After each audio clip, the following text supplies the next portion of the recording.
Hello students. आज की इस वीडियो में हम पढ़ेंगे chemical properties of acids and base. तो आइए start. Property of acids and base. तो सबसे पहले हम जानेंगे कि reaction of metal with acid. अगर हम एसिड की रिएक्शन मेटल के साथ कराएंगे तो क्या होता है। तो हम देखते हैं हमारे पास एक जिंक है, जो कोई मेटल है।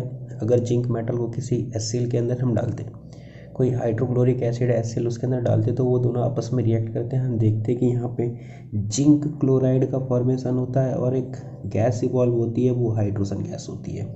इसका मतलब जब जिंक क्लोराइड एसिल के साथ रिएक्शन करती है तो जिंक क्लोराइड और हाइड्रोजन गैस का फॉर्मेशन होता है। इसी तरह से मान लेते हैं कि जिंक को एक दूसरे एसिड जो कि सल्फ्यूरिक एसिड में हम डालते हैं तो हम देखते हैं यहाँ पे जिंक सल्फेट और हाइड्रोजन गैस इवॉल्व होती है। तो यहाँ पे हमें एक चीज़ कॉमन देखने को मिल रही है कि अगर हम किसी भी मेटल की रिएक्शन किसी भी एसिड के साथ कराते हैं तो उसमें सॉल्ट और हाइड्रोजन गैस का फॉर्मेशन होता है। इसका मतलब जब भी किसी हम मेटल की रिएक्शन एसिड के साथ कराते हैं तो यहाँ पे सॉल्ट और हाइड्रोजन गैस का फॉर्मेशन होता है।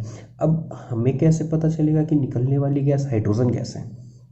गैस तो कोई भी हो सकती है, लेकिन हाइड्रोजन गैस हमें कैसे पता चलेगा। तो उसका एक टेस्ट होता है। तो आइए हम देखते हैं कि testing of hydrogen gas. Hydrogen gas का टेस्ट करते हैं, हमें कैसे पता चलेगा कि हाइड्रोजन गैस ही इवॉल्व हो रही है। तो जैसा कि आप यहाँ पर देख सकते हैं टेस्टिंग ऑफ हाइड्रोजन गैस, यहाँ पे एक मैंने सेटअप बनाया है जो कि यहाँ पे ये स्टैंड है। स्टैंड के अंदर हमने टेस्ट ट्यूब को लगा रखा है। उसके अंदर क्या है, dilute sulphuric acid. Dilute sulphuric acid, उसके अंदर हमने कुछ जिंक के ग्रैन्यूल्स डाल दिए। जिंक के ग्रैन्यूल्स डालते तो जब ये जिंक डाइल्यूट सल्फ्यूरिक एसिड के साथ रिएक्शन करेगा, मींस जैसा कि हम यहाँ पे देख रहे हैं जब जिंक को डाइल्यूट सल्फ्यूरिक एसिड के साथ रिएक्शन करता है तो जिंक सल्फेट और हाइड्रोजन गैस निकलती है। अब हमें नहीं पता ये हाइड्रोजन गैस है क्या। तो अब हमने क्या करा कि यहाँ से निकलने वाली गैस को इस टेस्ट ट्यूब के ऊपर एक रबड़ की कॉर्क लगा दी। ये कॉर्क है और यहाँ पे हमने एक ग्लास ट्यूब लगा दी और उस ग्लास ट्यूब से गैस जो है वो पास होते हुए कहाँ से हम पास कराते हैं, यहाँ सॉफ्ट सॉल्यूशन के अंदर से पास कराते हैं। यहाँ से जब रिएक्शन होगी जिंक और डाइल्यूट सल्फ्यूरिक एसिड के अंदर, जब रिएक्शन होगी इन दोनों के बीच में, तो यहाँ से निकलने वाली गैस सॉफ्ट सॉल्यूशन के अंदर जब जाता है तो यहाँ से बबल्स निकलते हैं और उन बबल्स के अंदर कौन सी गैस होगी, जो यहाँ से गैस आ रही है। अब यहाँ से जो गैस आ रही है वो इन बबल्स के अंदर आ गई और हम जब एक बर्निंग कैंडल्स लेके आते हैं तो ये बबल्स फूटते हैं, ब्रस्ट करते हैं। और अगर उन बबल्स के अंदर से ब्रस्ट करते समय पॉप साउंड प्रोड्यूस होती है, पॉप साउंड, तो इसका मतलब है कि इस यहाँ से निकलने वाली गैस कौन सी है, हाइड्रोजन गैस है। अगर पॉप साउंड के साथ बबल्स फूटते हैं और मोमबत्ती बुझ जाती है तो इसका मतलब है कि हाइड्रोजन गैस है। और अगर मोमबत्ती बुझते समय पॉप साउंड नहीं आती है तो इसका मतलब है वो हाइड्रोजन गैस के अलावा कोई और दूसरी गैस है। तो सबसे मेन इसका कैरेक्टर यही है हाइड्रोजन गैस को पहचानने का, कि जिस भी बबल्स के अंदर अगर हाइड्रोजन गैस होगी तो बर्निंग कैंडल लाने के बाद जब बबल्स फूटेंगे तो उसके अंदर पॉप साउंड प्रोड्यूस होता है। तो ये तो था हाइड्रोजन गैस का टेस्ट। तो यहाँ पर हम लिख सकते हैं कि evolve hydrogen gas can be tested by bringing burning candle near hydrogen gas bubbles. जो हाइड्रोजन गैस के बबल्स हैं उनके पास जब हम बर्निंग कैंडल लाते हैं तब it burst with pop sound, वो पॉप साउंड के साथ ब्रस्ट करता है। और पॉप साउंड के साथ ब्रस्ट करने का मतलब है कि बबल्स के अंदर कौन सी गैस है, हाइड्रोजन गैस है। आइए अब हम देखते हैं कि reaction of metal with base. जैसा कि हमने यहाँ पे देखा कि reaction of metal with acid, तो हम reaction of metal with base.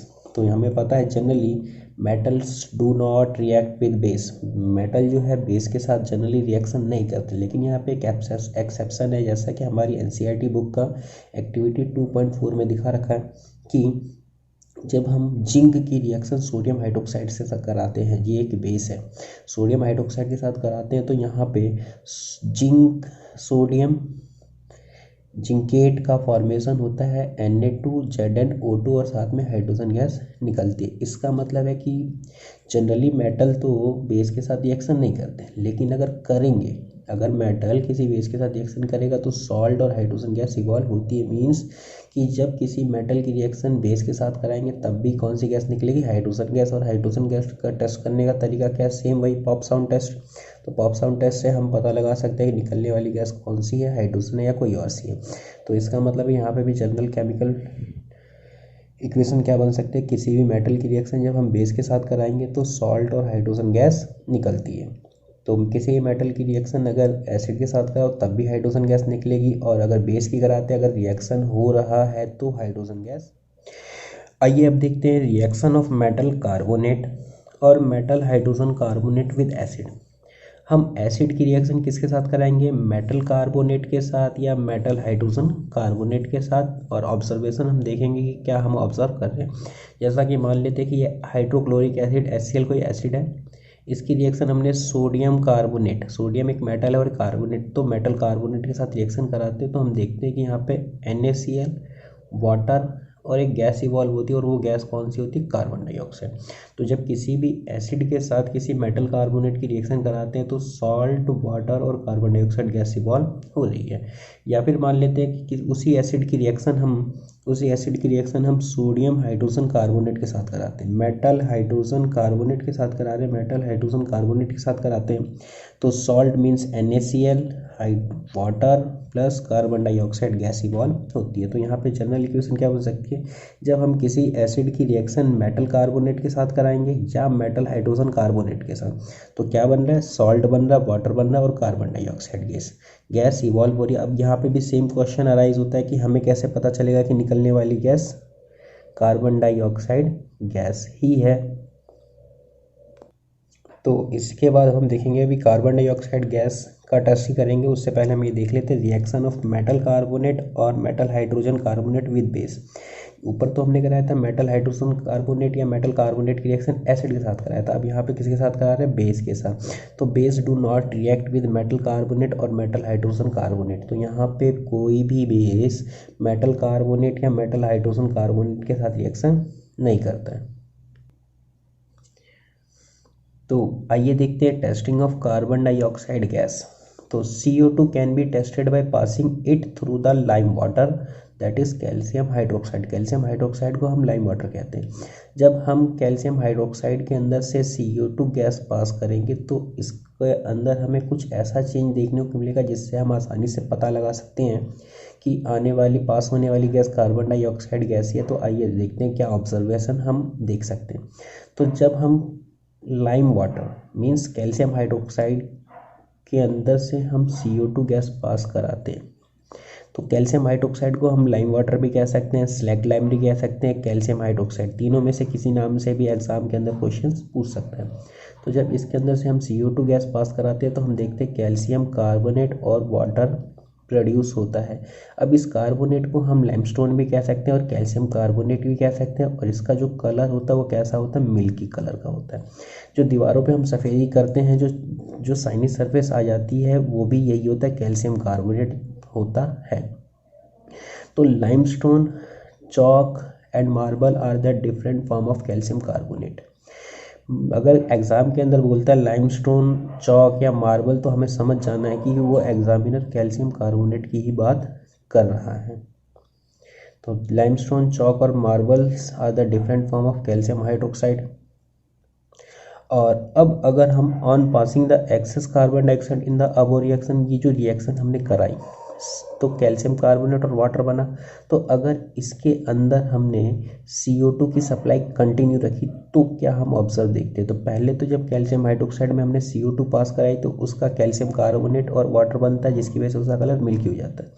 लेकिन अगर उसके अंदर हम कंटिन्यूसली CO2 पास कराते रहें तो देखते हैं हम क्या कि ये जो कैल्शियम कार्बोनेट तो बन चुका है, वाटर भी बन चुका है, और इसके अंदर एक्सेस में CO2 और कंटिन्यूसली हम सप्लाई करते जाते हैं तो हम देखते हैं कि यहाँ पे कैल्शियम हाइड्रोजन कार्बोनेट का फॉर्मेशन होता है जो कि इसका कलर क्या होता है, कलरलेस। इसका मतलब है क्या, जब कैल्शियम हाइड्रोक्साइड के अंदर हम CO2 पास कराते हैं तो पहला तो उसका कलर मिल्की हो जाता है, और कंटिन्यूसली हम CO2 सप्लाई करते हैं तो उसका कलर कैसा हो जाता है, कलरलेस हो जाता है। और इस कलरलेस कंपाउंड का फॉर्मूला क्या नाम होता है, कैल्शियम हाइड्रोजन कार्बोनेट होता है, और मिल्की कलर का सब्सटेंस जो होता है वो कैल्शियम कार्बोनेट। अब हम देखेंगे how acids and base react with each other, कि एसिड और बेस की रिएक्शन जब हम आपस में कराते हैं तो क्या होता है। हमने देखा कि HCl की रिएक्शन जब सोडियम हाइड्रोक्साइड से कराएंगे तो NaCl और वाटर का फॉर्मेशन होता है। तो ये एसिड है, ये बेस है, ये सॉल्ट बना और ये वाटर बना। तो जब भी हम किसी भी एसिड की रिएक्शन बेस के साथ कराते हैं तो सॉल्ट और वाटर का फॉर्मेशन होता है। अब इसी तरह से मान लेते हैं कि अगर एसिड स्ट्रॉन्ग एसिड हुआ और बेस स्ट्रॉन्ग बेस हुआ तो यहाँ पे जो बनने वाला सॉल्ट होगा वो होगा न्यूट्रल सॉल्ट और वाटर का फॉर्मेशन होगा। और यदि हमने वीक एसिड की रिएक्शन वीक बेस के साथ कराया तब भी न्यूट्रल सॉल्ट का फॉर्मेशन होगा और वाटर बनेगा। और अगर हमने स्ट्रॉन्ग एसिड की रिएक्शन वीक बेस के साथ कराया तो एसिडिक सॉल्ट बनेगा, क्योंकि यहाँ पे एसिड की स्ट्रेंथ ज़्यादा है इसलिए जो सॉल्ट बनेगा एसिडिक सॉल्ट बनेगा और वाटर बनेगा।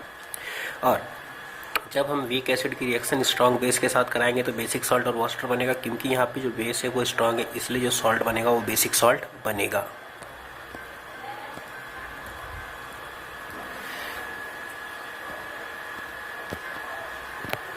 तो इस एसिड और बेस की रिएक्शन को हम कहते हैं न्यूट्रलाइजेशन रिएक्शन। न्यूट्रलाइजेशन रिएक्शन क्या होते हैं? When an acid and base react with each other it gives salt and water called the neutralization reaction. जब किसी एसिड और बेस की रिएक्शन कराते हैं तो सॉल्ट और वाटर का फॉर्मेशन होता है जिसको न्यूट्रलाइजेशन रिएक्शन कहते हैं।